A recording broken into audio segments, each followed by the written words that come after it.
Muy bien, hola, buenos días, noches, tardes, madrugada, espacio liminal en el que se encuentren. Bienvenidas, bienvenidos, bienvenides a un nuevo episodio de Diálogos Placenteros. En el pasado también empiezas así súper seria. Este es un nuevo capítulo. Este es un nuevo episodio en el que hablaremos sobre... Nunca empezamos así, spam. Mi micrófono con esto resuelto con una liga. Pero no lo habías visto. Y Dante, no, sí lo había visto. La verdad es que no. Sí, estoy desvelado. Sí. Estás desvelado, pero por Pride, por insomnio, por todo, por la vida entera. Sí, porque ha venido un periodo de burnout que terminó en Pride. Creo que espero decir que ya terminó, pero no sé. Ok, yo también lo espero por ti. Sí, el burnout tiempos. es lo peor. Es de verdad así una sensación horrible. Sí, tú también estás desvelada, ¿verdad? Sí, se nota. Eso fue juicio en tu voz, ¿acaso? No. O tú eres morning person y nosotros no. Güey, soy cero morning person. De que Pues no se soy nota la hoy, menos. O sea. Bueno, Sí, pues bueno, ya. estamos súper emocionadas de que estás aquí. Gracias por invitarme. Yo también, la verdad. Y nervioso, pero bien. No, todo ¿Nervioso por algo en particular? Sí, les tengo miedo. No, todo bien. Ok. bien. Pues, ¿quieres presentarte? Sí. Ok, hola, yo soy Vantureta, soy un chico trans y soy un artista transdisciplinario, digo. Le quité el multidisciplinario. Ah, bueno, existe también la transdisciplinariedad. Claro, Sí, sí. obvio. Y creo que sí soy más eso que Ok. multidisciplinario. ¿Artista de qué? Actúo, dirijo en cine y canto. Ay, amo. Sí. Antes de seguir, dinos cómo podemos encontrar tu música. Pues estoy en Instagram como Ureta Dante, mi apellido, nombre, y en Spotify, Apple Music y todo lo demás como Dante Ureta. Amo. Súper. Ok, Padrísimo, para que lo escuchen. ya vas a tener más fans. Mira nomás. Pues sí, Aparte justo el sábado tocaste en toqué. Pride. Sí, me tocó estar Ah. cantando enfrente del Ángel, entonces fue una experiencia chida. ¿Y qué tal? Estuvo bonito, como que siento que el público de la Ciudad de México es muy abierto a nuevas experiencias y a nuevos proyectos, incluso aunque no te conozcan. Qué Mm. Porque en chido. Sinaloa si hubiera sido como que la gente igual y lo disfruta, pero está así como de que... Mm. Y aquí había una persona de que aparte era Pride y era o sea, específicamente me acuerdo de alguien, había varias personas, pero había una que era una chica abrazada por su novio hetero, así de que estaban en el Pride de aliados y la última canción que te canté, que justo en algún punto yo no pensé que fuera un sencillo ni nada, pero como que justo empezó a pasar esas cosas y dije, lo voy a sacar como sencillo y fue que ella como que empezó a cantar el coro la segunda y tercera vez que la canté. No. Como que se aprendió y dije, mira, como que está gustando esa canción y además pues hay alguien que está cantando conmigo y no me conoce, como no es mi compa, pues no sé, eso se sintió bonito. Sí, como Ay, que qué conectó, ¿no? padre. Sí, hubo varias razas como que me gritaba y estaban echando porras y así, ¿no? Pero ella en específico como que me gustó que hizo como que el esfuerzo de cantar el coro y se notaba que lo estaba disfrutando y entonces yo lo disfrutaba con ella, como que en algún punto solo le está cantando a ella. Ay, guau, qué qué chido. padre. A la desconocida que estuvo por ahí, pues chido. Gracias. Saludos a ti y a tu novio. Sí. Qué chido. Me encantó. Pues bueno, yo quiero decir que justo te invitamos porque, o sea, a Nati y a mí nos gusta mucho pensar en diálogos como un espacio en donde se pueden abrir conversaciones que son importantes y que casi no tienen visibilidad. Y justo tú y yo más bien por aparte habíamos tenido varias pláticas en donde me contabas sobre tus experiencias como un hombre trans y cómo casi no se habla de eso, incluso en los espacios LGBT o cosas así, ¿no? Entonces no pensamos ni dos veces como en invitarte aquí para que pueda existir un espacio y una plataforma en donde nos puedas contar de tus experiencias, tanto personales como de otras personas si las conoces, porque pues sí, creo que es algo muy importante y que de hecho casi no se habla y pues que tiene un lugar y un espacio, ¿no? Sí, gracias. Justo estábamos platicando y ahorita venía leyendo un comentario de Instagram de eso, o sea, como que somos en contraposición con las mujeres trans que son hipervisibles, nosotros somos como invisibles, porque por decirlo burdamente, pues no se nos nota a lo trans a muchos, como que pasamos desapercibidos y justo había un comentario que me llegó ayer, como en Instagram, como de ¿por qué me sale la publicación de este güey? Fue en la cosa esta de la marcha donde Se canté. ve. Entonces decía como, ¿por qué invitan vatos? De que hubieran invitado a morras trans y a disidencias y no sé qué. Y es como, güey, pues... Yo soy esa disidencia. Güey, sí. Y es de que dejen de invitar a vatos. Y entonces, güey, Wow. o sea, como que se me hizo fuerte porque esos comentarios, o sea, como que lo recibió un vato trans. Bueno, no sé si no estoy checando como las publicaciones maybe de hombres gays que fueron también invitados, pero como que siento que rara vez tienen esos comentarios cuando son fem. O sea, como que siento Sí. que es mucho como el hecho de que huelen nuestra masculinidad Ujú. y como que choca. Y claro que la masculinidad es súper celebrada en muchos espacios y deseada de deseo, por otro lado, pero pues también en espacios LGBT me he encontrado como constantemente una lectura densa de la masculinidad que creo que habla de lo mucho que nos ha hecho daño a todos, pero también como una renuencia a entender que tenemos que sanarla. Y entonces como que súper proyectada a hombres trans constantemente de pinches vatos, no sé qué, y es como que recaen los vatos trans y es como, ay. Wow. Y qué fuerte. fuerte pensar que una vez más cae en las disidencias, Sí. ¿no? Sí, y que para que no caiga en las disidencias, es como si tuviera que haber en tu expresión algo que le hiciera al otro saber que sí eres disidente. Güey, lo hice. 7 años, me lo acabo de quitar. ¿Qué Pero los era? primeros, yo llevo 7 Y tú, años un en las arete. manos. Güey, o sea, también. No, se me olvida que lo traigo. Pero no, güey, o sea, durante 7 años he tenido el cabello azul. Por eso. Wow. O sea, una parte de mí, me gusta ese color. Es un color que me gusta mucho. Pero me acuerdo que los primeros años conscientemente lo decía de que mínimo que me lean joto. Claro. Sí, De que claro. mínimo eso, ¿no? Y eventualmente involucró otras cosas justo porque mi deseo va más hacia las mujeres que hacia los hombres usualmente. Y en algún punto decía, ¿será por el cabello azul que luego las morras como que no me tiran el rollo? Y confirmé que sí. Porque creían que eras gay. Sí, o sea, sí me gusta, o sea, siempre salgo con morras bi, lo cual como era algo más abierto, pero aún así sí, de por sí los hombres gays son muchos más los que me tiraban el rollo, como que las mujeres como que sí tenían como más sus reservas, porque en cuanto me lo quité... Te empezaron a tirar más Sí. el pedo.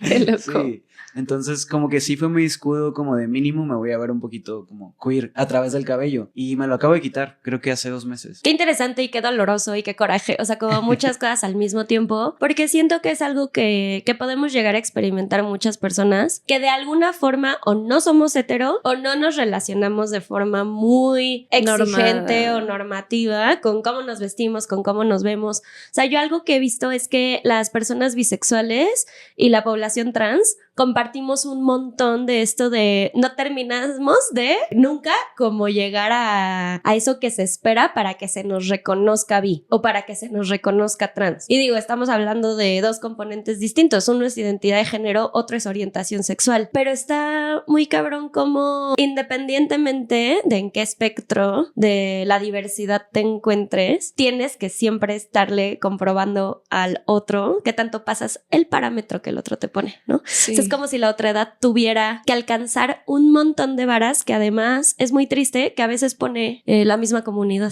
Sí, de hecho se traduce también, y creo que lo he vivido mucho, siempre digo que para mí la izquierda y el feminismo fueron como mi iglesia católica. Me ha costado mucho desaprender de ahí, o sea, como que más que la culpa católica, siento como culpa feminista cuando digo, actually, not all men. Qué fuerte. Güey. Actually, me siento culpable de decir que los hombres son la primera persona en ser violentada por el patriarcado. Sí por ellos, pero pues son los primeros. Y pues antes de ser ellos hombres adultos, fueron niños que fueron como aprendiendo de eso. De hecho, de eso va un corto que hice, que tengo que ir a editar ahorita. Pero sí siento culpa cuando lo digo. Y siento culpa cuando he estado como con compas feministas y como que diciendo, como llamando la atención a esas pequeñas cosas como de baja que yo también tuve. O sea, como que yo también tuve un pensamiento como muy radical del otro lado y creo que como que transicionar me hizo topar con pared de muchas realidades. Enteramente tiene que ver con la corporalidad, tanto el que te veas muy queer tiene efectos fuertes en la sociedad porque pues allá afuera todo es como súper súper normativo y bla, bla. Entonces, de alguna manera, pues hay mucha violencia. Y hay un privilegio en verse como me veo, ¿no? Como con el cis-passing. Y hay un privilegio en de alguna manera ser bisexual y como verte hetero de alguna forma, ¿no? Pero también me pregunto como qué otras cosas no se nombran en nuestra realidad en ese contexto. Porque, por ejemplo, sí es que me veo así como me veo por un conjunto de genética, de mi familia, como mi cuerpo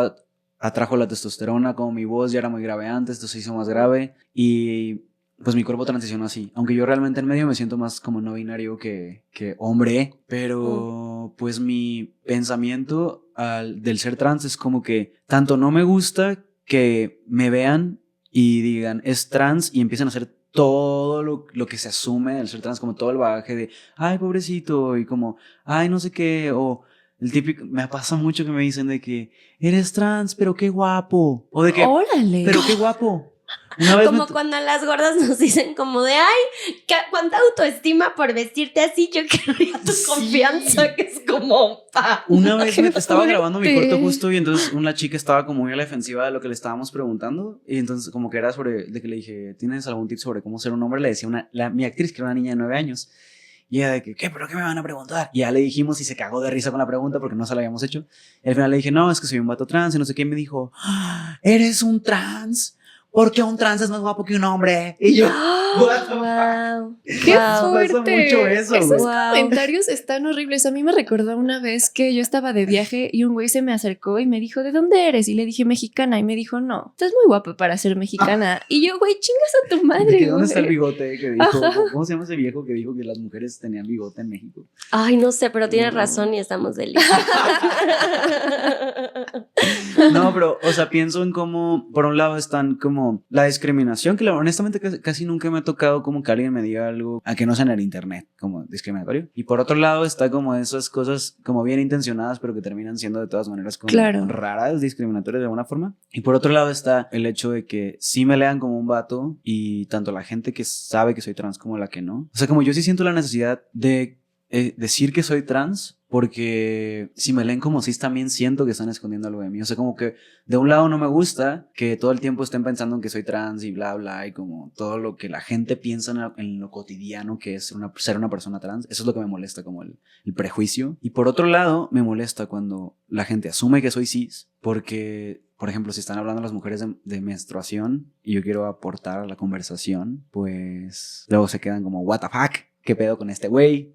Y de que está hablando de menstruación y de que le bajas y pues no le baja, ¿no? Y es como, pues fíjate que ya no me baja, pero me bajaba hace 7 años. Entonces, sí, qué fuerte. Sí, o sea, como que siento que gran parte de mí se esconde en los dos espectros, que también siento que es una experiencia muy no binaria porque sí tengo amigos hombres trans que ellos no piensan esto. O sea, como que para ellos sí es como, sí siento que me siento cómodo estando con mis amigos trans hablando de estos temas, pero pues en lo cotidiano como que no me encanta que sepan que soy una persona trans. Ya, y para ti sí es importante llegar a un espacio y presentarte con tu identidad trans. Fíjate que sí, y a veces lo he sobrepensado, como de por qué, como esta cosa que hablamos alguna vez, como de por qué es mi carta de presentación mi trauma, o por qué es mi carta de presentación como lo primero que contó de mí es esto, en trauma, ¿no? Pero también lo he pensado a veces en lo trans, y creo que tiene que ver con que de alguna manera siento que sí se esconde algo mío, si no lo dices.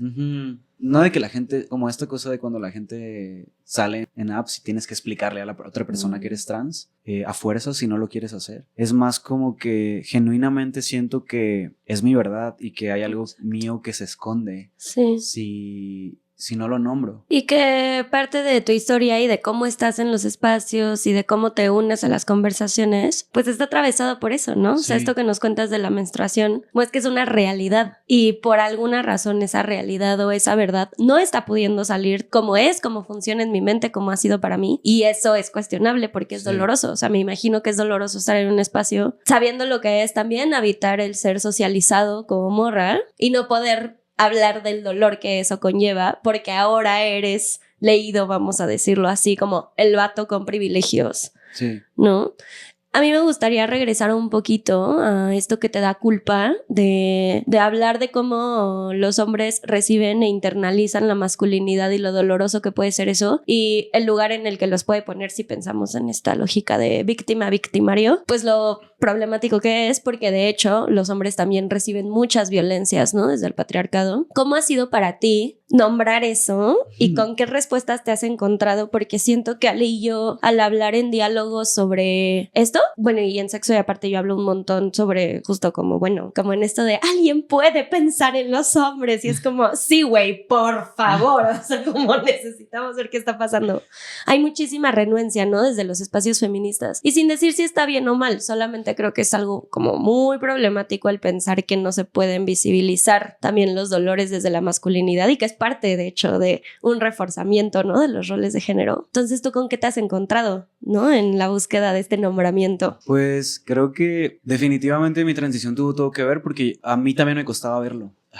Yo transicioné en Guadalajara, tuve una transición como muy tranqui porque tenía como una burbuja queer, como que mi familia estaba en Sinaloa. Yo estaba haciendo psicología en una universidad donde pues era muy abierto el tema, como que aunque no tenía el cambio legal, los maestros tacharon mi nombre y me decían como yo les dije. Ay, qué chido. E incluso cuando me hice el cambio de acta ya tenían todo el proceso en la escuela como para hacerlo fácil, sin ningún problema. Y las maestras, la mayoría eran feministas, las de psicología social, eran feministas que marchaban con nosotros afuera. O sea, no solo nos enseñaban teoría feminista en clase, que eso es súper raro, se le llamamos Sayak Valencia en clase. También, incluso nos ponían también clases de Leonora, creo que es Leonora Catnal, creo que sí, es una mujer feminista indígena. O sea, como que muchas cosas así. Conocí a Rebeca Lane por mi maestra de psicología social. O sea, cosas así bien como que no te esperas de sí. maestros de universidad. Pero sí, eran parte de las colectivas feministas y marchaban y ponían el cuerpo con nosotros. O sea, como que una de las cosas más impactantes para mí en la vida fue el No Somos Tres, Somos Todes, que fue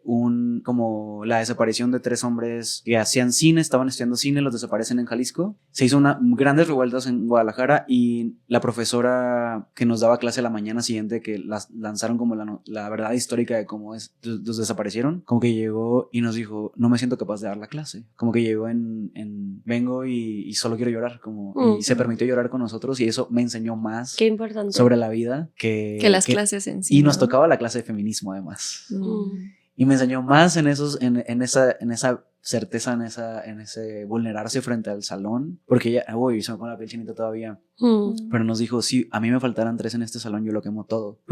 Pero pues de ahí vengo, o sea, como que fui al encuentro de mujeres que luchan en Territorio Zapatista, el primero que se hizo, como que de ahí venía. Pero también, cuando regresamos de Territorio Zapatista, las zapatistas lanzaron un comunicado donde hablaban de las personas trans como otro as, y que quiénes eran ellas, para que las feministas blancas les explicaran qué era el abecedario de quién sabe qué, si ellas no eran académicas y que ellas nos llamaban otras y que quién eran ellas para decirnos quiénes éramos, todo lo demás. Y entonces cuando al mes siguiente de ese comunicado llegó Judith Butler al Paraninfo en Guadalajara, todas las TERF ignoraron ese párrafo que tanto amaban de las zapatistas, no pelaban ese párrafo porque pues otra mujer indígena estaba diciendo como que lo queer era súper neoliberal y súper patriarcal y como que eliminaba las violencias de las mujeres y que había muchas más urgencias y que no eran esas. Entonces como que yo estaba en un chat de grupo así como de mandé el screenshot como, oigan, ¿no se acuerdan que estaban amando este comunicado después de regresar del territorio zapatista y decía también esto? Ignorado, hicieron una marcha fuera para decir cosas feas de Judith Butler, como cosas así. Y entonces venía de esa escuela. O sea, a mí activamente me dijeron, vas a transicionar al opresor. Y me ha costado mucho hasta la fecha dejar de pensarlo así, que es una dicotomía muy fuerte. Entonces como que cada vez que más cambiaba, más a gusto me sentía en mi cuerpo, pero también más consciente era de esos cambios, ¿no? Me acuerdo que una de las cosas como más fuertes para mí fue que yo venía de una marcha o días antes había habido una marcha de una chica que murió en Puebla en una aplicación que existía que se llamaba Cabify, ¿te acuerdas? Ah, sí me acuerdo, en 2017 creo. Sí, venía de eso. Yo todavía no empezaba las hormonas, pero ya sabía que quería y como que estaba explorando eso y yo era muy andrógino. Me veía como un niño de 16 años, no me veía de 20 y tantos que tenía. Y me acuerdo que venía de la marcha pensando en que siendo morra pues te pasa eso, como que te desaparecen. Y a mí el del Uber me estaba contando cómo se estaba cogiendo a alguien de 18 teniendo 40, o sea, como que cosas así que yo dije, wow. Y solo me estaba pasando porque él me leía como un hombre. Exacto. Claro. Exacto. Entonces, por un lado yo decía como, qué miedo que se dé cuenta que no. Y al otro lado yo decía, voy a jugar este juego a ver hasta dónde llega. Entonces lo estiré, le seguí el rollo, como a ver hasta dónde llegaba. Y llegó muy, muy allá. O sea, Sí. como llegó muy a lugares donde no me esperaba y que eran de mis primeras veces. Como experimentando la masculinidad desde ahí. Y entonces ahí fue avanzando, ¿no? Hasta que eventualmente arribé a la masculinidad. Y estando acá, empecé a ver cómo los hombres me trataban más duro. Pasó el de la tienda de agarrarme la mano de que, ay, ¿qué onda? ¿Qué quieres, cabrón? No sé qué. Y yo, uy, o ver cómo cancelaban a mis amigos por no ser, hombres, como por no ser afectivamente responsables cuando había visto mujeres haciendo lo mismo y no se decía nada. Ya, sí. Había visto también como que incluso mi propia lectura de mi cuerpo caminando en la noche, y yo haber sido la morra que se cambiaba a hacer, se veía un vato en la noche, y ahora yo ser el güey que se cambiaba para no hacerla sentir raro. Y como que también como formas en las que yo me movía en el mundo, empecé a decir, antes no pensaba en ellas y empecé a decir ahora, ay, si hago esto a lo mejor siendo vato se ve raro. Yo policiándome, de que yendo en el metro y a lo mejor había enfrente una morra con un escote, y antes pues solo estaba viendo el vacío, no viéndola a ella, quizás, como que X, pero ahora digo, quizás va a pensar que le estoy viendo el escote. Ya. Entonces mejor voy a ver al piso, ¿no? O sea, como cosas así que empecé a policiarme también y darme cuenta que mi corporalidad tiene otro impacto en el mundo. Sí, o sea, es como si tú solito te estuvieras exigiendo todo el tiempo no caer en ningún tipo de dinámica que se pudiera leer como violenta desde tu cis-passing, de alguna manera, ¿no? Sí, incluso antes de que lo tuviera como tal, como que todavía estaba en esos primeros meses de asimilación, pues no me veía como me veo ahorita. Y me veía muy chiquito, me veía más chiquito de lo que, porque pues no tenía barba, entonces me veía más, me pedían la INE y tenía 22. Entonces, eventualmente fue avanzando y como que llegaron muchos piensos nocivos que yo tenía sobre la masculinidad, muy propios, y que veo en otras mujeres ahora y que digo, diablos, yo también estuve ahí, güey, pero como que no, a quien le hacía más daño era a mí al final de cuentas. Como estar enojado todo el tiempo con la masculinidad, como yo también era de esas morras, güey, que no entendía por qué una morra bisexual estaba con un güey tan de hueva y tan como, ay, no, de que batallando con un viejo, de que como esta cosa que casi se codea con los TERF, ¿no? De discurso lesbofeminista de es que lo mejor que puedas sea una bisexual, estar con una mujer y que no sé qué. Híjole, yo también estuve ahí, fíjate. Y me atrevo a decir que fue por cosas mías, o sea, por no sanar como cosas que tenía yo que sanar con la masculinidad, pero también porque yo no tenía relaciones con hombres cis en la vida. ¿Y ahora tienes más? Sí, y güey, la verdad es que, ¿te acuerdas en esas épocas de Twitter? No sé si estuviste en Twitter.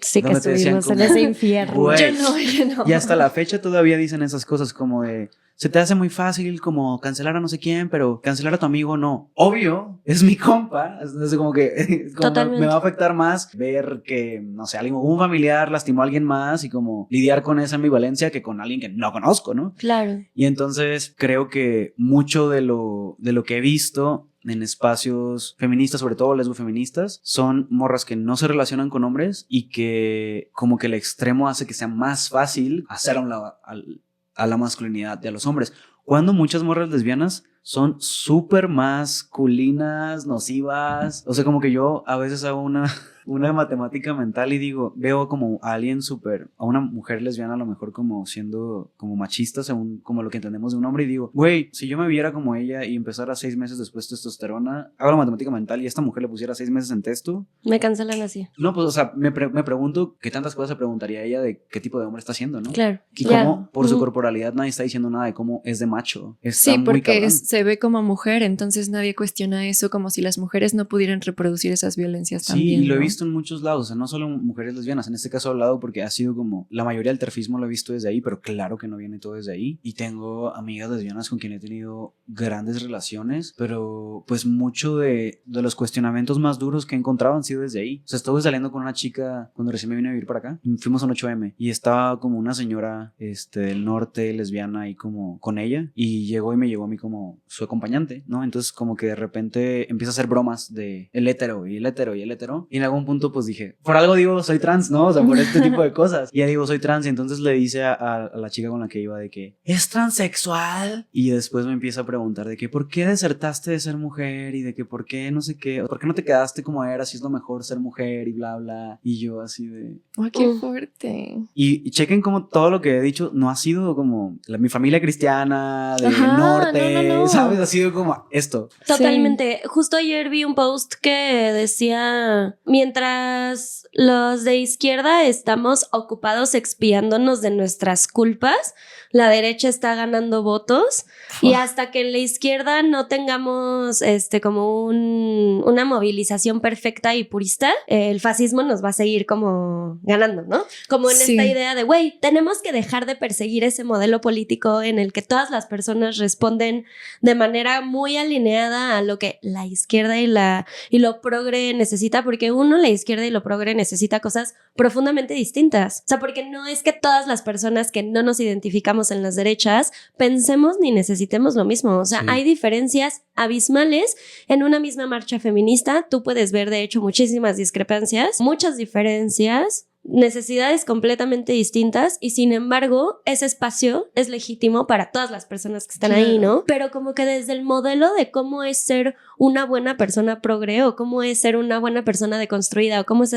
vas aniquilando los puentes que son necesarios para sostenernos, ¿no? Entonces de pronto es como pues no nos podemos organizar porque bajo estos estándares tan rígidos nadie termina de ser lo suficientemente inserte aquí para poder militar. No me encanta la palabra militancia, pero bueno, para poder organizarnos, ¿no? Y resistir juntos. Y habla lo mismo de lo que dices hace rato de no nos vemos suficientemente queer, no nos vemos suficientemente. Sí, lo mismo. Sí. Pero me hiciste pensar también que Paul Preciado tiene un quote que dice: soy una feminista adicta a la testosterona o soy un transgénero adicto al feminismo.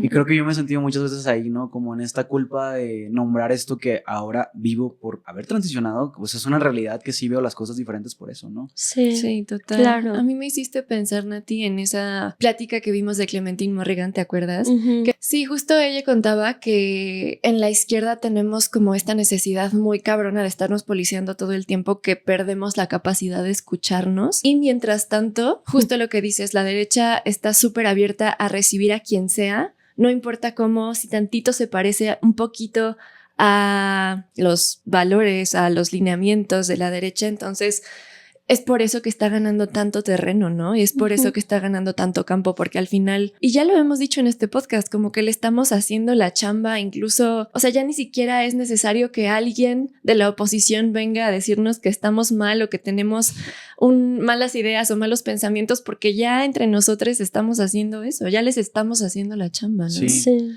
Me hace pensar también que hace como unos 8 meses me dio la curiosidad de saber qué había pasado con uno de mis artistas favoritos de Tumblr, de que 2013. Wow, Tumblr. Sí, güey. O sea, es un cantante que se fue de gira como con el Warped Tour, que era como la escena punk, emo, y me gustaba mucho su música. Y dije, ¿qué pasó con él? Tenía un álbum increíble. Y lo encontré. Y tenía muchas denuncias de acoso, creo que eran. Y como que yo dije, what the fuck, o sea, por eso desapareció de la faz de la tierra. Y como que justo lo empecé a buscar como 3 meses después de que quería sacar nueva música. Y como que investigando hasta dónde había llegado como las denuncias que tenía, porque él tenía como 18, 19 o algo así, y como que se mandaba mensajes con chicas menores de edad que eran sus fans y como que no estaba chido eso y desmadre. Pero ahí me doy cuenta que lo invitaron a un podcast, que empiezo a escuchar el podcast. El güey se hizo súper cristiano, el güey se siente súper culpable de lo que pasó, el güey activamente en el podcast lloró y dijo yo debería estar en la cárcel, cosas así como muy como latigándose, pero también en el podcast decían, tú eres la única persona que me ha invitado a un podcast, y el podcast era de una morra cristiana súper de derecha.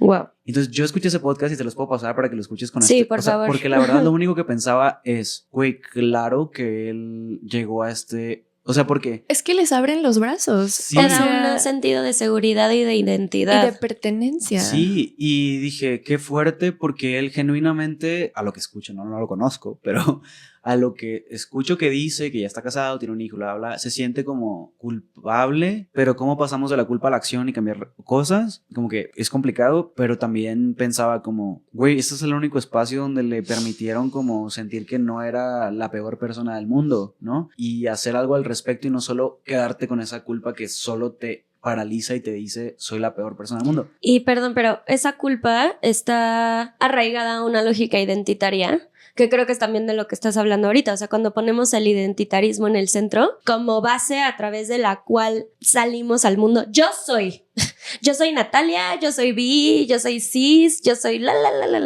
y entonces tengo que ser súper congruente con quién soy, y eso cómo se ve en mis acciones, en cómo llevo mi política, en cómo llevo mis amistades, en cómo me relaciono con mi cuerpo, y cualquier cosa que yo haga que va en contra de lo que esa lógica identitaria me dijo, tú eres así, se cuestiona y es problemático. Y yo creo en general que el identitarismo nos hace un chingo de daño en ese sentido, porque asumes un montón además. O sea, valdría la pena decir, ¿y quién dice que las masculinidades trans y las personas cisgénero o las personas no binarias sienten, piensan, se ven de esta forma? En realidad no existe algo así. No, y en realidad desde incluso la educación sexual nos la vivimos diciendo cómo la identidad sexual es algo que de verdad cambia todo el tiempo y no es algo que se mantiene estático en absoluto, ¿no? De hecho, eso me pasó. O sea, yo siempre dije que era bi, pero no practicaba. Solo sabía dentro de mí como, me gustan los hombres, ¿no? O sea, como, existía ahí el deseo. Si lo pudiera una balanza, en aquel entonces yo creo que era como un 20-80 mujeres, 20 hombres, ¿no? Y contrario a lo que la gente de los 80s creían, que hacían terapias de conversión con mucha testosterona a hombres gays, pues la testosterona hizo que me gustaran más los hombres. Wow. De hecho, creo que era una película que se llama Mickey, que es una mujer trans, y el papá le ponía como gotas de testosterona y ella le dice, ay, yo creo que tuvo el efecto contrario, eran estrógenos, y yo, pues no, o sea, de alguna forma sí, porque sí, o sea, lo que creo es que cambió el espectro, o sea, como que lo que creo no es que me hizo gay, sino que sube el líbido, entonces sube el deseo, entonces abre el espectro de lo que te puede gustar, y si ya era bisexual, pues se abre, y encima sentirme más cómodo siendo un vato con otro vato en lugar de ser una morra con un güey, pues permitió que subiera, y ahora sí están más balanceados. Ahora sí es 50-50, para quien tenía la duda. Sí. Oye, Mick, ¿y qué necesitan las transmasculinidades, no? ¿O qué necesitas tú? ¿O qué te gustaría? Porque Ali y yo, la verdad, mientras estábamos pensando en este episodio, yo lo pensé mucho desde el, oye, ¿qué necesita entender la gente cis para dejar de andar chingando, no? O sea, casi como, y platicando, o sea, justo Ale me dijo, o sea, sí, pero justo lo que yo he platicado con Dante, porque ustedes habían platicado fuera de grabación, es más bien, pues, qué violencia se viven también desde la comunidad, ¿no? Y como dentro de los espacios que aparentemente son los más abiertos o los más incluyentes. Entonces, ¿cómo es para ti, para Dante, cómo es una vida trans digna? ¿Cómo se vive una transmasculinidad de forma como congruente quizás, ¿no? De forma lo más libre posible, donde segura, exacto. ¿Cómo le hacemos frente al constante cuestionamiento y a la falta de apertura a hablar sobre las experiencias en general de quien se identifica más con la masculinidad? Porque se me hace muy fuerte esto que dices de cómo empezaste a experimentar más rudeza y cómo experimentaste, pues sí, un trato más como se le hace a los hombres, pues, ¿no? Yo lo había escuchado un montón, una vez escuchando también, creo que fue un TikTok, una cuestión así, pero un hombre diciendo como, nadie me dijo ni me preparó para la experiencia tan solitaria que iba a ser, que se me leyera como un hombre cis, porque yo antes tenía un montón de espacios en donde podía hablar de mis experiencias, de mis emociones, de lo que me dolía, estar en un área mucho más gris, que creo que desde las feminidades es como, me encuentro aquí, pero también acá, como que siento que se le da más espacio al cuestionamiento, no sé por qué, como de quiénes somos, qué deseamos, porque se sobreentiende que se nos impuso algo, ¿no? Y entender que la masculinidad también es impuesta, también es construida, no solo la feminidad, creo que se expresa justo en esto de, no mames, por cómo me ves, me tratas. Y cómo me tratas ahora es mucho más rudo, no me siento tan escuchado. Siento que tengo que estar todo el tiempo al tanto de si soy leído como una persona violenta o no. Y eso ha de ser muy fuerte, ¿no? Sí, como que a mí lo que me hizo pensar fue en mi infancia. Por eso el cortito que hice, como que pensé, ¿quién hubiera sido yo si hubiera sido un niño todo el tiempo? ¿Qué cosas mías me hubiera quitado? O sea, como la masculinidad se vuelve como una segunda piel dura, una costra que se hace alrededor de los hombres, ¿no? Que justo la manera en la que interactúas con el cuerpo de un hombre es distinta al de una mujer, ¿no? Como que yo sí veo como mi tío, que siempre me quiso mucho, como que hubo un lapso de tiempo, ahorita lo volvió a hacer, pero como un lapso de tiempo en el que no me abrazaba tanto como antes, ¿no? Que era como mi figura paterna, y antes lo hacía mucho, ¿no? Entonces como que mis sobrinos los he visto crecer y han sido, por un lado, me gusta vivir una niñez que no tuve masculina con ellos, que me han permitido tener con ellos. Además fueron los actores de mi corto donde hablo de masculinidades, entonces también está padre vivir eso con ellos. Pero por otro lado también pensaba como, ay, estos niños, que son niños ahorita, más grandes van a ser hombres y ahorita no han perdido esa dureza, como qué es lo que puedo hacer lo más posible para que no la pierdan, o sea, y más porque vivo lejos y viven en Culiacán y hay una guerra contra el narco y de ahí vengo, también mucha de mi masculinidad, creo que a mí me costó darme cuenta que era un hombre porque pues allá afuera los hombres estaban matando entre hombres, ¿no? Entonces como que las referencias de hombres que tenía en casa no había hombres y las referencias allá afuera estaban densas, entonces yo decía, si los hombres son así, yo no soy, ¿no? Y encima pues la identidad no binaria también un poco, o sea, como que no me identificaba enteramente como un hombre, tampoco como una mujer, entonces también es difícil nombrar eso en la infancia hasta que conocí a una persona trans, no binaria. Pero también, si yo en algún momento hubiera llegado a pensar, quizás soy un hombre, esto como que me decía, no, yo eso jamás. Que usualmente lo que piensan es al revés, como que, güey, en psicología siempre pasa, güey, que un psicólogo llega y te dice como, es que como ves a las mujeres débiles y a los hombres fuertes, pues tú como que tienes trauma de eso y eres hombre.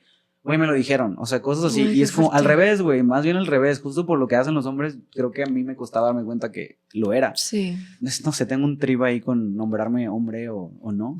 Pero creo que al final no solo aplica a hombres trans, sino en general que las identidades trans son mucho más complejas de lo que parecen. Y ni siquiera solo lo trans. También asumimos lo mismo de chicas. Asumimos que cualquier morra va a ser nuestra aliada y no es cierto. Así como cualquier vato es el enemigo y no es cierto, güey. Entonces, más bien leernos con complejidad y ambivalencia y con... Sí, no es blanco y negro y creo que el algoritmo, las ideas políticas, lo que escuchas, lo que lees, lo que no lees y lo que no escuchas hace que se polarice todo y que parezca tan simple como un vato, una morra y todo lo que está entre medio se pierde, ¿no? Por ejemplo, hace unos días hablaba con una amiga trans y hablábamos sobre cómo no hay espacios para hombres trans, como casi no hay visibilidad, de cómo las mujeres trans tienen un chorro de espacios, como que lugares donde hablar, películas sobre ellas todo el tiempo. Y entonces ella fue una función de una película de un hombre trans y ella me decía, oye, otra vez son los hombres generando películas, porque las mujeres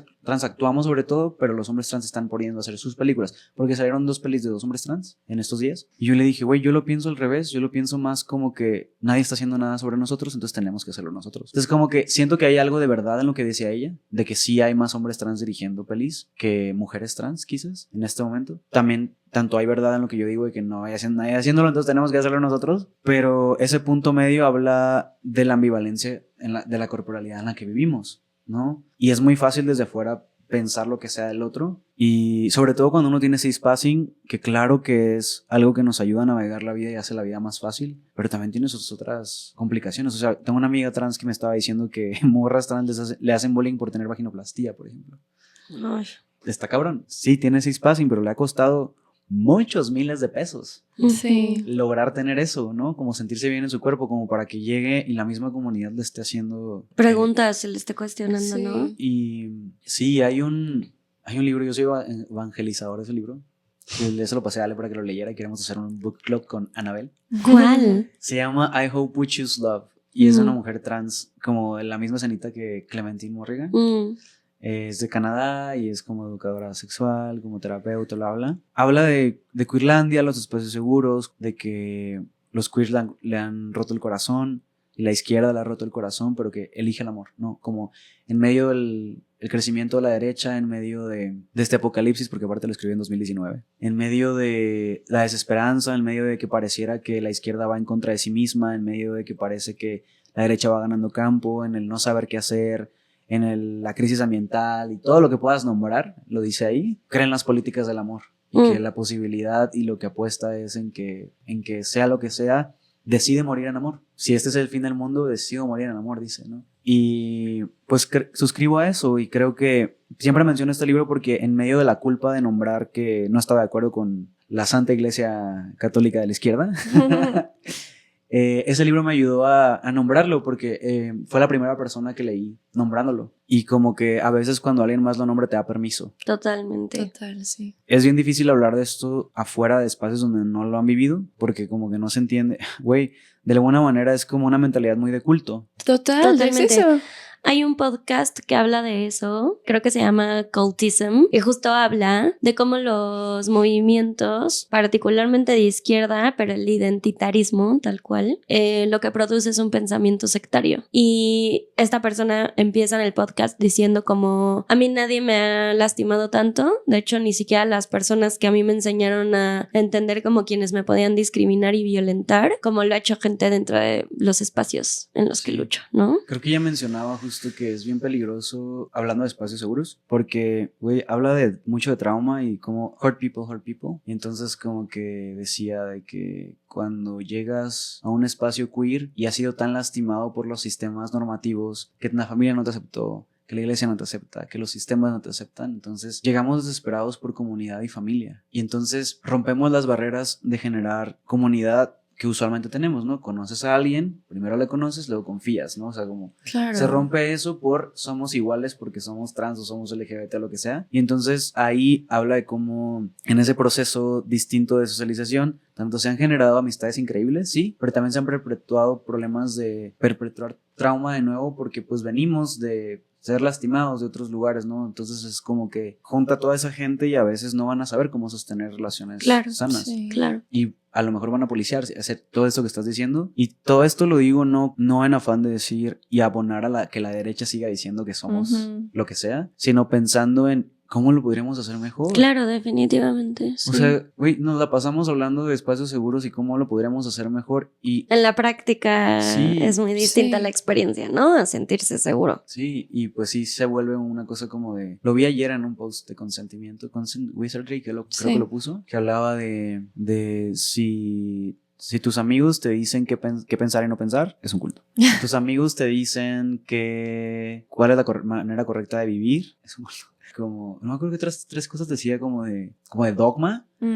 Y yo dije, güey, es que muchos espacios de izquierda son así. Y claro que reaccionamos así porque venimos bien ariscos de un sistema que no nos acepta.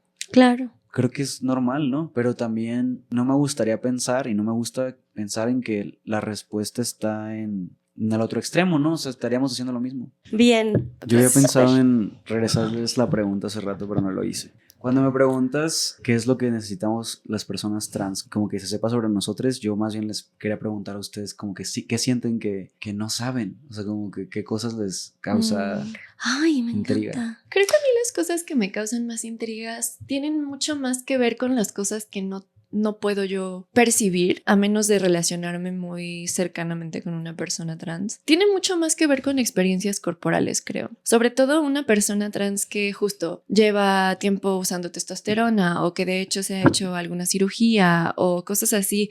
Creo que hay una parte de la sexualidad que tiene mucho más que ver con el erotismo y con el placer que siento que tampoco se habla tanto o que tampoco se representa tanto en pelis, incluso en porno. O sea, lo hemos visto, ¿no? Como en el FAC, por ejemplo, hay varias representaciones de personas trans y en el porno mainstream se representan como desde este lugar muy fetichista. Entonces siento que hay para mí hay como todo un campo muy, muy específico lleno como de preguntas que tienen mucho más que ver con el placer sexual, ¿sabes? Creo que eso es algo que a mí me genera mucha curiosidad. ¿Tienes alguna como en específico o solo como en general?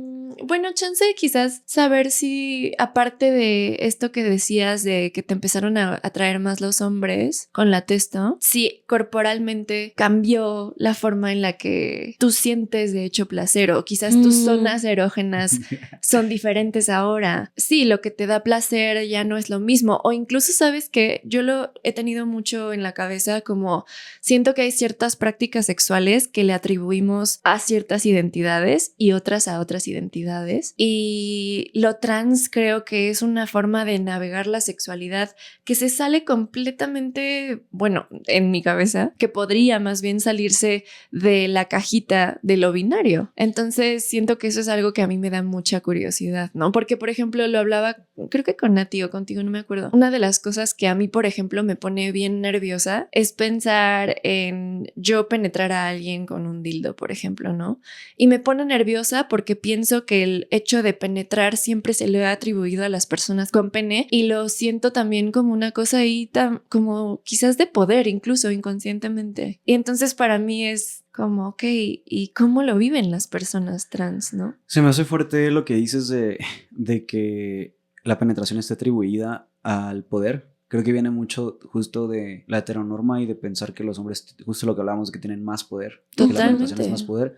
Porque justo hablando con una morra trans con la que me he relacionado, como que ella ha tenido experiencias con otros hombres trans también, y una vez me dijo que a ella le calmaba mucho la disforia estar con hombres trans, porque no siempre y no en todas las situaciones sexuales, pero en el caso de una mujer trans con un hombre trans pasa mucho. Y no significa que siempre sea así la manera en la que tengan sexo, pero si llega a suceder que hay penetración, aún así se siente la feminidad de ella y la masculinidad de él, y entonces de alguna manera es muy posible que él termine siendo más dominante, aunque ella esté siendo penetrada. Entonces, de alguna manera, los roles siguen siendo mujer-hombre, pero rompe con que, o sea, de alguna manera, recuerdo que me decía como, siento que él me está penetrando de alguna manera porque lleva la batuta, él sigue siendo como esta cosa masculina, y con hombres cis a veces no siento eso, como que los hombres cis sí me orillan a sentirme un poco más en la disforia porque me hacen sentir otra, o sea, no me hacen sentir como me sentiría igual en contraparte, porque ellos usualmente se relacionan con mujeres cis, entonces me hacen sentir otra, y lo mismo he sentido yo, casi no me relaciono con mujeres hetero, pero con las pocas veces que lo he hecho, como que en algún momento era una chica como que no, me decía como que no, casi no sentía por fuera, entonces en algún punto como que estamos haciendo una posición donde estaba sintiendo, me dijo, siento que me estás cogiendo, y es como, sé que específicamente se refería a estar adentro de ella, pero yo decía como, o sea, fuera de que me haga sentir cómodo, me estás haciendo sentir incómodo porque siento que me estás leyendo mi cuerpo a partir de la falta, o sea, como que estás tan acostumbrada a la penetración que tú me estás haciendo a mí sentir como que a mí me falta tener un pene para que lo disfrutes. Para poder cogerte. Ajá. Y con hombres gays me ha pasado, he tenido buenas experiencias con hombres gays. La mayoría de los hombres gays con los que he estado nunca en su vida habían visto una vulva. Nunca en su vida habían estado con alguien que no tuviera pene. Y he tenido muy, muy buenas experiencias. Preguntan, como que me hacen sentir también confiado porque como tengo más experiencia yo y ellos no tanto, como que en esta cosa que hablamos, ¿no? De que los hombres usualmente tienen más poder al momento de penetrar y lo que sea, como esta cosa de poder me hace sentir como de alguna manera en control y confianza, que yo tenga más experiencia y que ellos no, porque pues, les estoy enseñando qué es lo que me gusta y qué no, y siento que los hombres preguntan más que las mujeres. También las mujeres esperan más que el hombre haga. Claro, y les haga. Totalmente, sí. Y los hombres gays sí se toman el tiempo de preguntarme qué es lo que te gusta, cómo te gusta, no lo conozco, empiezan así como, no sé, me vas a tener que enseñar, y yo, todo bien. Y las morras rara vez me preguntan. Sí. Lo asumen mucho más, quizás. Sí. Sí, justo creo que como que rompe mucho con la forma en la que tenemos entendido el sexo, entre comillas, ¿sabes? Sí. Y creo que está súper chido cuestionarse eso también desde ahí. Sí, también por otro lado he tenido un trip como de extrañeza de ser el hombre en una relación sexual con una mujer, como que me hace sentir justo más consciente de mí, como que si algo sale mal, yo soy hiper... Responsable. Sí, como que me ha costado mucho, y de hecho hubo un tiempo en mi vida en el que me estuve relacionando más con hombres gays y como que me sanó mucho eso porque son más vocales al momento de nombrar su deseo. Sí, como que no hay cosas tan grises como me he encontrado con mujeres, que claro que no todas las mujeres son así, pero a mí me ha tocado mucho eso. Entonces como que ser un hombre con otro hombre también me ha quitado esa culpa, y al estar con mujeres todo el tiempo soy hiper consciente de cómo, de todo el tiempo estar preguntar, ¿estás bien? ¿Estás bien? ¿Todo bien? Y si no pregunto, entonces digo, ay, no pregunté. O sea, como, no me dejo en paz. Entonces, como que estar con hombres me hizo como dejarme, hizo los fluir. Pero, pues, al volverme a relacionar con mujeres esta última vez, como que dije, creo que se me está quitando, o al menos eso espero. Como que estar todo el tiempo pensando en que recae en mí más la responsabilidad y el consente y todo lo demás, como que sí he tenido ahí unos trips bien densos con eso. Eso me parece muy cabrón porque habla muchísimo de cómo nos enseñaron a depositar la responsabilidad en el otro, o sea, cuando somos socializadas como morras. Lo he escuchado muchísimo, por ejemplo, cuando yo hice mi investigación sobre qué hacen los hombres ante la funa y cuando a ellos los denuncian, muchos me compartían como yo nunca había tenido tanto miedo de coger porque siento que ahora tengo que hacer muchas preguntas y estar al tanto de un montón de cosas que a mí tampoco me enseñaron, pero como el rol de género te dice tú eres el sexual, tú eres el que sabe, tú eres el que tiene más excitación, tú eres el que más deseo va a tener, el que más va a querer coger, se asume que es tu responsabilidad enseñarle al mundo y en una lógica heteronormativa a las morras cómo tener sexo.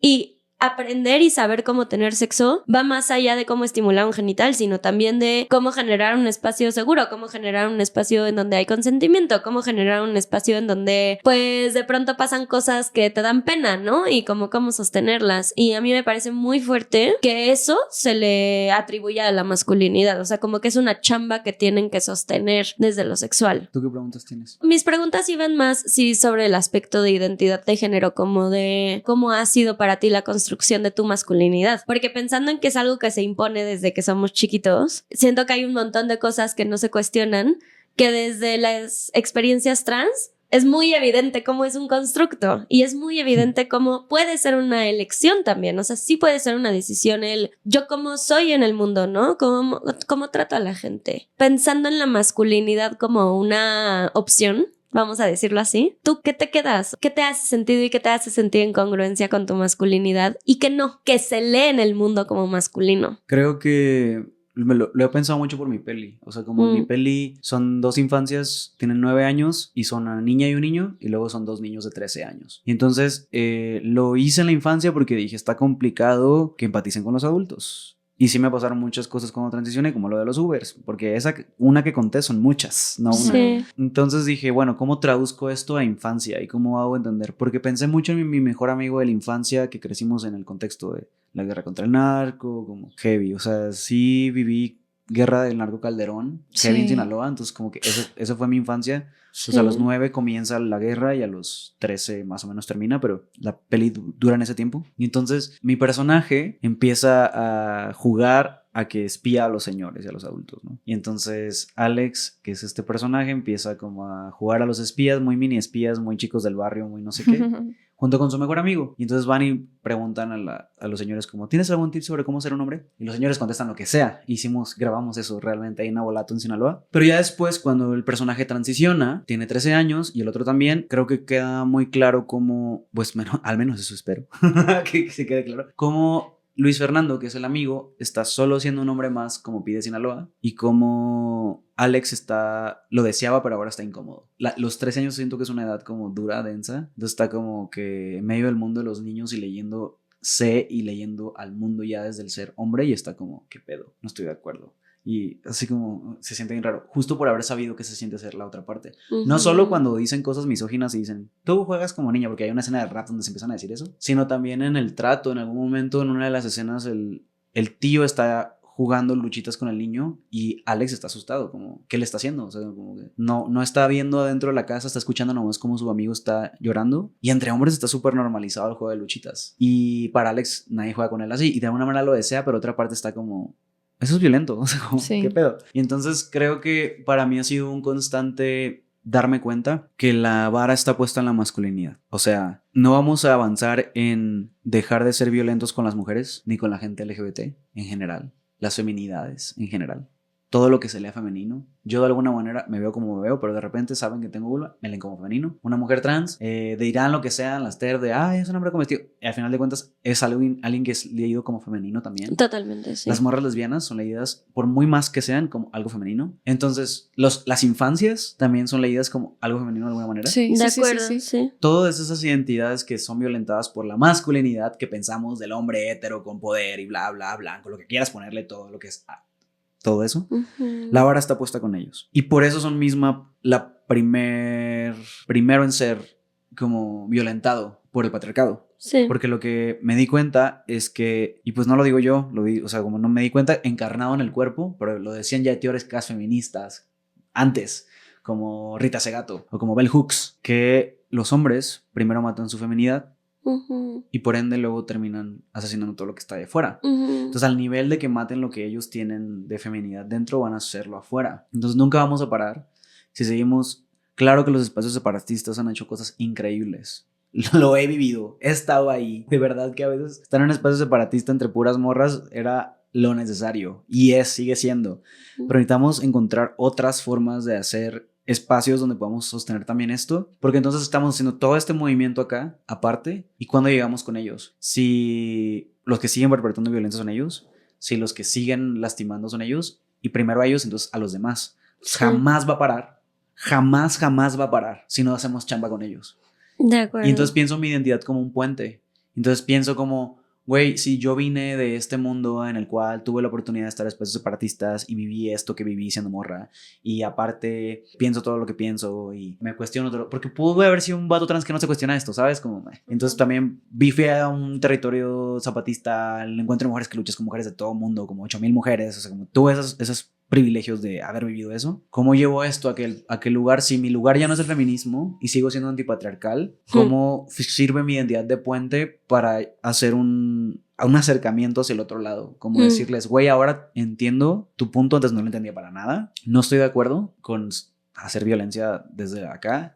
Y que claro que todo el mundo lo repetimos porque pues no somos perfectos, no sé cómo, no voy a decir que soy la persona más deconstruida del mundo, pero sí me la paso pensando en esto. Entonces como que para mí la respuesta es en que quizás mi identidad sirve como puente entre ellas y ellos y a lo mejor como que ayudar a llevar lo que conocí. Wow. Me encanta. Ay, me encanta, sí. Justo desde el psicoanálisis también se analiza así un montón, ¿no? Lo que los hombres sienten hacia las feminidades que violentan son su propia feminidad proyectada. Como les enseñaron a aniquilarla. Y además es muy extraño cómo funciona a nivel inconsciente, porque desde la conciencia te enseñan a desear esa feminidad. Eso también refuerza tu masculinidad, ¿no? Pensando en que se espera que seas hetero, que se espera que te gusten las morras, que se espera que te guste lo femenino, etc. Y cuando realmente te pones a hablar con la gente, la relación que tenemos con lo femenino y con lo masculino es mucho más complejo y me gusta mucho cómo concluyen, ¿no? Como... Es que sí, neta, ¿qué onda la culpa de la izquierda?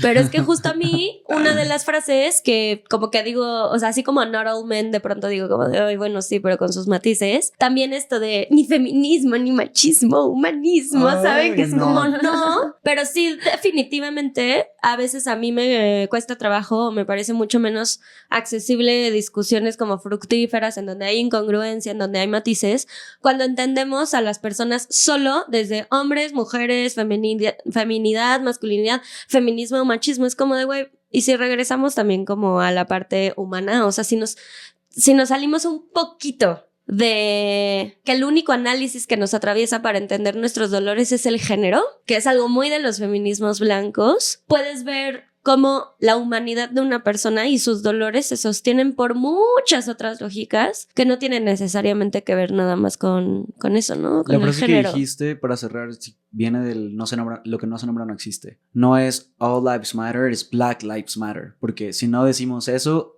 o sea, es importante nombrar lo que exista. Pero también lo que no se nombra no existe es la realidad de que no soy un hombre cis. Que hay muchos matices que engloban. Entonces creo que justo la culpa de nombrarlo quizás viene de ahí, ¿no? O sea, como de sentir que estamos haciendo menos lo que estamos acostumbrados en canon a nombrar, pero también aplica para esto. O sea, la raíz de eso, según yo, es lo que no se nombra, no existe. Y hay algo que tampoco estamos viendo en eso. Claro que no se trata de que sí, todas las vidas importan. Claro que no se trata de, ay, no es feminismo ni machismo, es humanismo. Uy, no. Sino de cómo generar puentes y nombrar más allá lo que estamos diciendo, porque es muy importante que exista el feminismo. A mí me permitió transicionar. Yo transicioné por estar en el feminismo, pero también, justo por eso, también tengo muchas culpas. Es muy iglesia católica para mí de quitarme, y con los hombres, como decías, en la soledad de lo que viste en el video de esta persona trans hablando, yo sabía que no había comunidad, ¿no? Entonces, para mí fue con quien construyo, y usualmente es con morras, pero sí es necesario nombrarlo, porque entonces, ¿cómo abona este lado al suyo? ¿Cómo abona justo mucho de ese discurso de hacer espacios separatistas? Es pues que los hombres hagan sus espacios, entonces déjame hacerlos. Claro. Sí. Déjame hacerlo, o sea, como, déjame hacer la chamba, entonces, o sea, porfa, déjame, o sea, si te hiciste tu espacio y no nos quieres ahí, y no estás de acuerdo en que estemos ahí, pues entonces, ¿por qué también me estás como diciendo todo el tiempo como... Tú no, porque ya tienes todos los espacios del mundo, ¿qué más quieres? ¿No? Ajá, o sea... es como, pues no. Ay, pues muchísimas gracias por venir. Yo me quedo muchísimo con esta parte que dices de que finalmente, pues la heteronorma nos enseña que vivimos en un mundo binario cuando en realidad todos los días nos damos cuenta de cómo hay miles y miles de pruebas de todo lo contrario y cómo podemos reproducir tanta violencia a todas las personas, independientemente de cómo nos etiquetemos, ¿no? Todas las personas vivimos violencia de alguna forma porque vivimos en un mundo bien violento. Y creo que sí me llevo mucho también, pues esta parte de tomar a las personas por personas, ¿no? Y yo respeto un montón esta parte que para ti es muy importante de presentarte como una persona trans. Pero qué fuerte que muchas vivencias de personas trans sea como una exigencia de presentarse como tal porque necesitan de alguna forma seguir defendiendo su identidad, ¿no? Y yo espero de verdad que existan más espacios como este y que no haga falta que llegue el podcast cristiano a abrir un espacio para una persona que ha vivido violencias y que seamos más las personas que abrimos de verdad un espacio de diálogo y de escucha genuino en donde podemos estar confundidos, podemos estar tristes, podemos estar enojados, pero que eso sea parte también de lo que es vivir esa experiencia, ¿no? Y agradezco mucho que hayas venido aquí a contarnos tu vida, parte de tu vida. Gracias por invitarme.